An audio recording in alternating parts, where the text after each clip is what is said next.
Brazil এখন চলে না। যদি বলে যে কিনা দামও দেন সেটাও নিচ্ছে না। যে আপনি মাগনো দেন হ্যাঁ আমরা ব্রাজিল অফার দিয়েও তো কাস্টমার আসে না। ব্রাজিল সাবড়ে খুঁজে বইতে আসে না। হলুদ রঙের জার্সি গায়ে জড়িয়ে যারা কিছুদিন আগেও 5 তারকা নিয়ে তর্ক করতেন, তারা কি এখন লজ্জা পেয়ে জার্সি লুকিয়ে ফেলেছেন?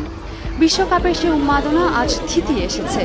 বাজারে ব্রাজিলের জার্সি এখন ক্রেতা তো দূরের কথা, দেখার লোকও খুঁজে পাওয়া যায়। ব্রাজিল হারানোর পর থেকে ব্রাজিল সাবড়ে খুঁজে বইতে আসে না, জার্সিও বেচতে পারতেছে না। যে আপনি মাগনো দেন হ্যাঁ আমরা ব্রাজিল করবো না।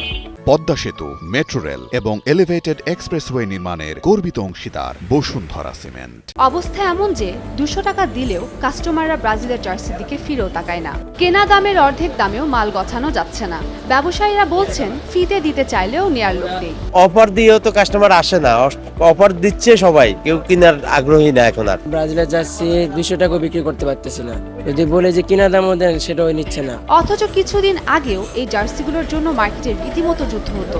এখন সেই জার্সি দোকানের কোনায় ধুলো খাচ্ছে। ফুটবল প্রেমীদের এই নিমিষে দলবদল দেখে ব্যবসায়ীদের কপালে এখন চিন্তার ভাঁজ। ব্রাজিল এখন চলে না। যারা পছন্দ করে ব্রাজিল তাদেরকে কম বেশি করে ছেড়ে দিতেছে। এখন তো রাইখা লাভ নেই।